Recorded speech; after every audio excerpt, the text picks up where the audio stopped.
Last time we were together, we started a study in Daniel chapter 2. So let's go really back quickly and do a review of that study of what we learned last time.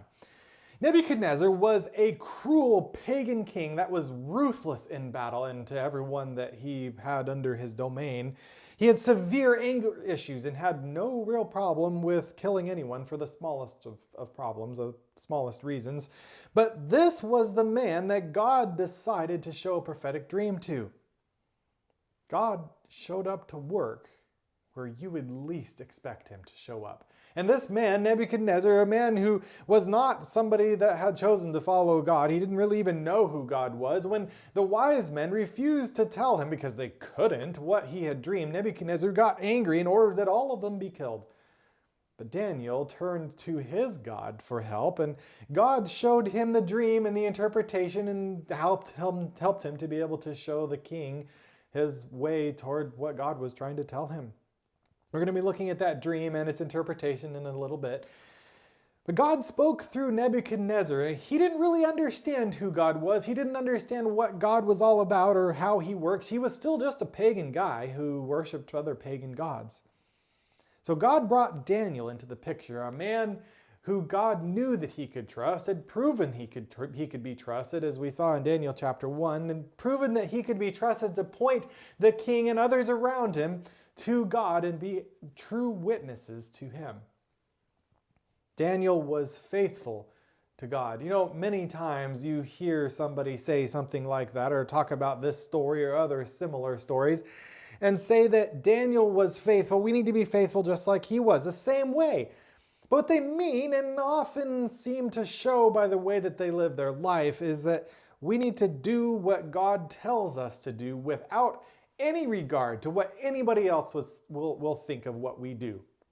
Now, there's a little bit of truth to that with a little bit of caveat, but this leads to many faithful Christians who are rude, who are insensitive, blunt to people who believe differently than them simply because they believe differently, simply because they believe that they should be faithful to the truth that they have.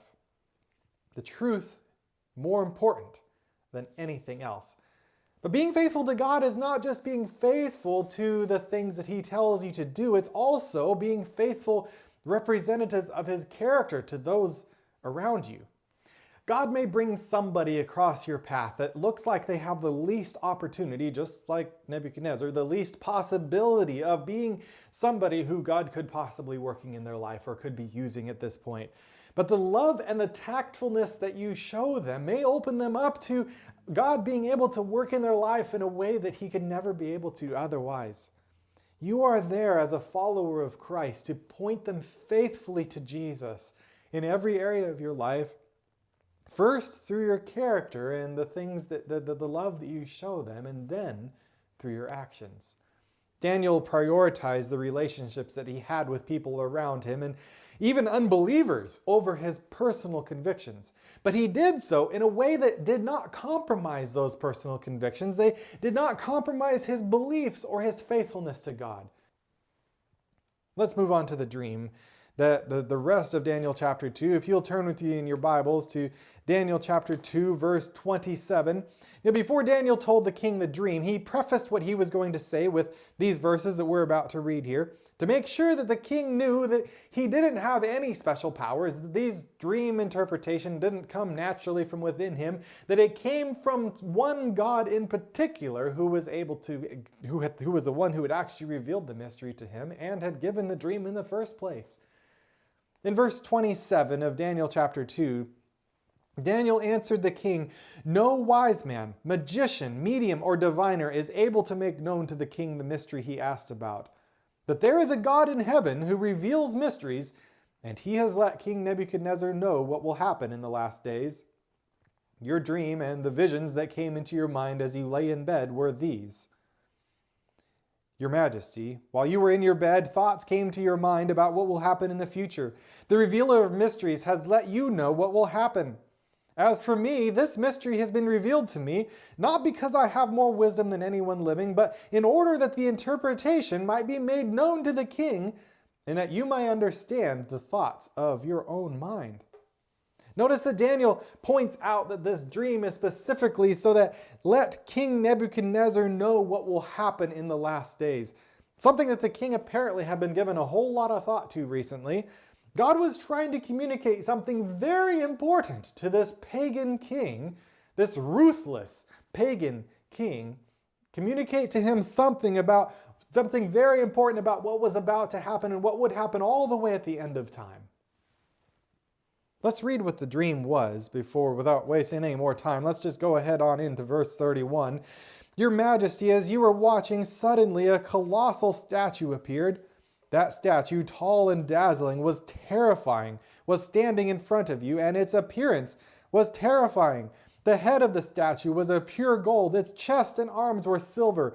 Its stomach and thighs were bronze. Its legs were iron. Its feet were partly iron and partly fired clay. As you were watching, a stone broke off without a hand touching it, struck the statue on its feet of iron and fired clay, and crushed them. Then the iron, the fired clay, the bronze, the silver, and the gold were shattered and became like chaff from the summer threshing floors. The wind carried them away, and not a trace of them could be found. But the stone that struck the statue became a great mountain and filled the whole earth. This was the dream that Nebuchadnezzar had dreamed. It's a pretty simple dream, but some really strange stuff in here. Nobody had ever seen a statue, probably, that had all of these different metals mixed into it like this. It'd be really hard to make them all stick together. But then a stone cut out without hands hits the statue on its feet, and shatters the entire statue into powder. This powder gets poofed away by wind and it's completely gone. But then this stone grew into a massive mountain that filled the entire earth. I can imagine King Nebuchadnezzar sitting on the edge of his chair, the edge of his throne, as this dream was coming out of Daniel's mouth. The dream was coming back to him quickly. But what did it all mean? This is exactly what I'm dreaming, Daniel, but what does it mean? He goes on in verse 36, this was the dream. Now we will tell the king its interpretation. We're going to go through each section here, piece by piece, starting at the head of gold, going all the way down to the feet of iron and of fired clay. Your Majesty, verse 37, you are King of Kings. Nebuchadnezzar, you're the top. You're the beginning of this statue. Then the God of heavens has given you sovereignty, power, strength, and glory. Wherever people live, or wild animals or birds of the sky, he has handed them over to you and made you ruler over them all. You are the head of gold. You can imagine the king just swelled with pride at this. Of course he was the most important. Of course he was the head of gold. There's no surprise to him. But the God of heavens, Daniel said, has given you this power. He's given you the ability to be where you are today. It sounds very similar to what God told Adam after he created the world as he was giving him dominion over all living things in Genesis. This power, this dominion can only come from God. You can't have it without being given that from God. Nebuchadnezzar, you're king, God was saying, but only because I allow you to be in that position. Only because I gave you the power and the strength that you have in order to be king. You're working for me. Now, even if somebody doesn't acknowledge God or even know about him, God is still somehow able to use that person in a way that is an important role in the big picture of world history, whether local or global. Babylon would not last forever, this dream said, and no matter what Nebuchadnezzar or the people and his sons would do, the kings that would follow him, he was only the head. There's a different metal that was below that. I'm sure Nebuchadnezzar was scratching his head a little bit because I'm not silver, I'm gold. From history, though, we can look back and see that Nebuchadnezzar's rule started in around 605 BC. Babylon was conquered by another kingdom somewhere around 539 BC. In verse 39 of Daniel chapter 2, after you, there will arise another kingdom inferior to yours, and then another, a third kingdom of bronze, which will rule the whole earth. Who was this kingdom? Daniel chapter 2 doesn't say who this kingdom is. All it says is the kingdom is inferior to Babylon's kingdom, represented by the gold. But if we go over to Daniel chapter 5, we see in verse 28 that Nebuchadnezzar's kingdom was given to the Medes and the Persians. But the dream said that another kingdom after the Medes and the Persians, it would follow them. Even that wouldn't be a permanent. There would be something else that would come after them. And according to history, the Medo-Persian Empire lasted from 539 BC to around 331 BC, when another kingdom, just as God said would happen, conquered them, the kingdom of bronze. Now again, Daniel chapter 2 doesn't explain who this next kingdom of bronze is, but if you look at a couple later chapters of Daniel, this same progression of kingdoms is repeated multiple times in different visions that Daniel was given later on, or dreams that Daniel had, often with expanded details, expanding on what he saw in Daniel chapter 2. In Daniel chapter 8, Daniel sees a vision that terrified him. There's a two-horned ram that is charging to the west and the north and the south, conquering everything in its path. But then there's a male goat with a massive horn right between his eyes. It comes flying from the west at the two-horned goat.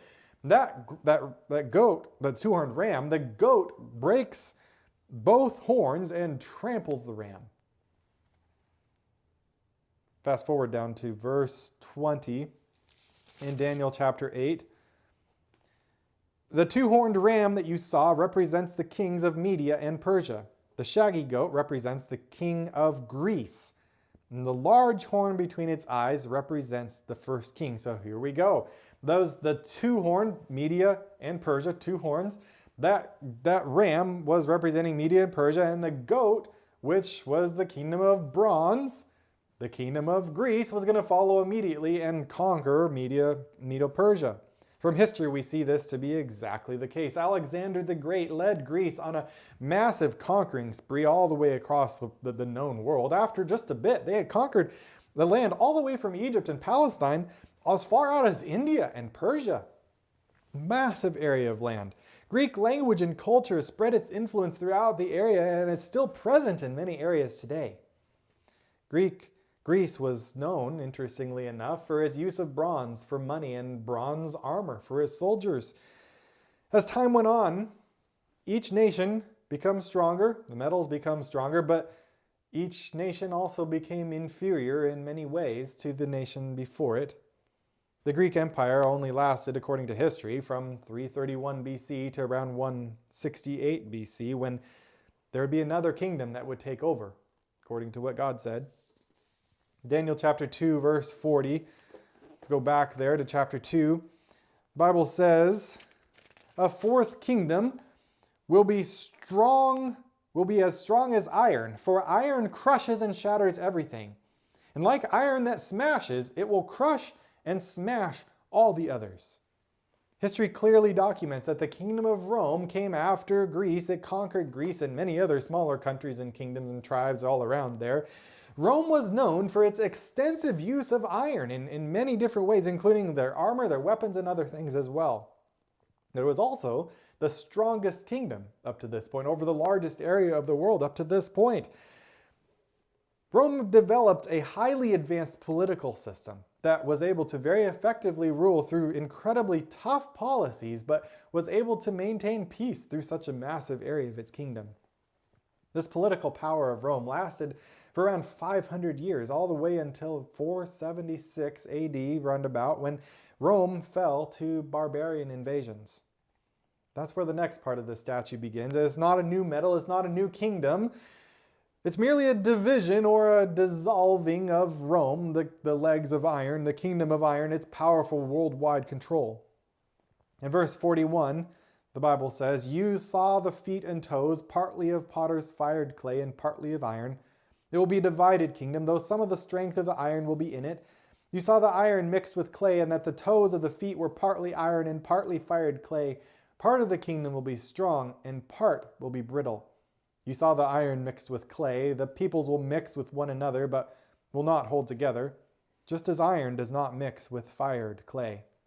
If we look back in history, the Roman Empire fell into shambles. A lot of different tribes and disunited nations and kingdoms throughout all of Europe. It just fell apart.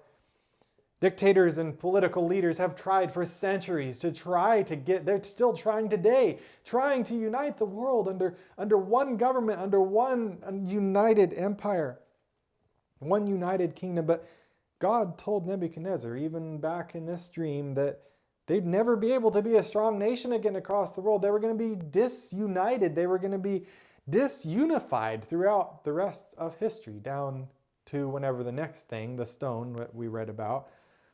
Some parts will be strong, some parts will be weak, brittle like fired clay, and they're never going to hold together again. It's going to be a whole motley collection of disorganized kingdoms and countries, according to the Bible. People are still trying to form religious and political unions, trying to bring everything together under one united alliance, so to speak, but they can never be successful, according to the Bible.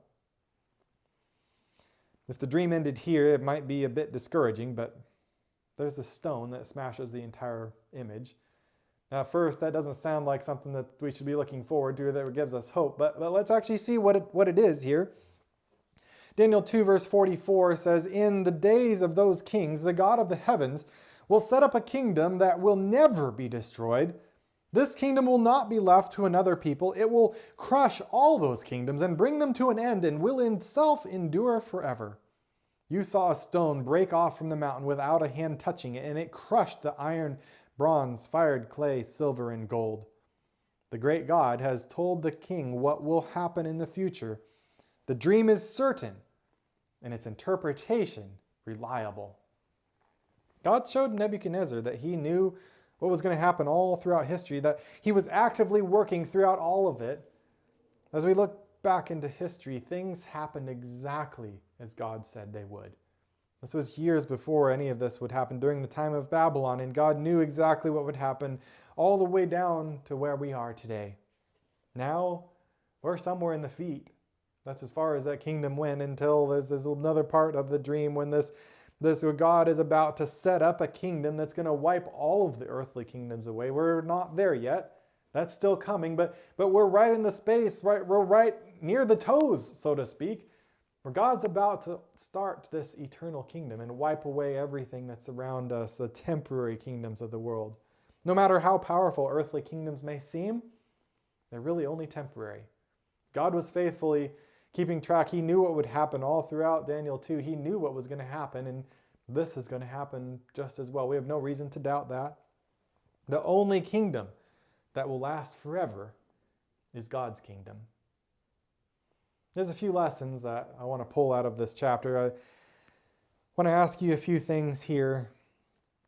Are you more focused on the temporary politics of this world than you should be?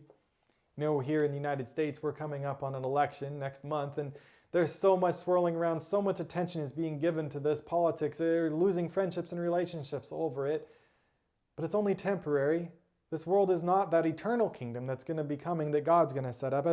As followers of Christ, our focus should be put entirely into building up not earthly kingdoms, but in building up God's eternal kingdom. That looks very different. It's so easy to get caught up in the temporary things of the world. This might be political powers or financial security or a lot of other things, personal achievements, but those things are only temporary. They're not eternal like God's kingdom. We can't afford to get distracted by all the temporary things of this world, but when we're preparing for the kingdom of God, sharing the gospel with others, investing in people to help them be ready for that kingdom as well. We may claim to be Christians, but we often prioritize our convictions at the expense of other people's salvation, and that's not how it should be. This can often happen in religious beliefs or in other things like politics, things that are in the world, the secular things, but many people are willing to lose friends even about political support or specific person or a policy that they support. It's really only temporary in the big scheme of things.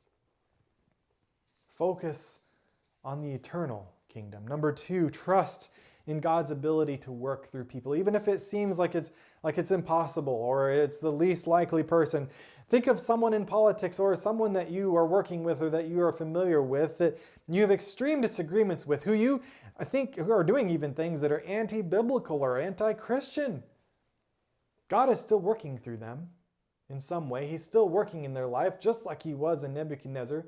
He still can be using them to accomplish the good that God's kingdom is in this world, even if they're doing things that don't seem to be right. We see that God is sovereign over history, over all the leaders in the world. And we can be confident that God is still in control today, even though it feels so out of control, even the world seems so chaotic and uncertain. Choose to live as citizens of the heavenly kingdom, not the one that we're in right now. Also be faithful to the faithful citizens of the world you're in right now, but our priority, of course, should be on the heavenly kingdom, the eternal one, the one that's actually going to last forever, that we want to be a part of if you don't want to be only temporary. Only God's kingdom is going to last forever. Those financial things that you're pushing for, the political powers that you're supporting or personal achievements, whatever they may be, it's nothing that's going to give you a lasting security. Where will you focus your energy and your life? God needs us to learn how to prioritize our relationships with those around us, to prioritize those in our desire and our working to point them to Christ, to prioritize those relationships with those around us, our love for those around us, over our personal convictions, while at the same time leading them to Christ without actually compromising our beliefs or our convictions. God needs you to be faithful witnesses for Him in what you do, but even more importantly, in your character, in the way that you live your life, and the way you speak to those around you. Focus on God's kingdom that will last forever. Now, we've seen firsthand this week here in southeastern United States how uncertain our lives can be and how quickly things can change.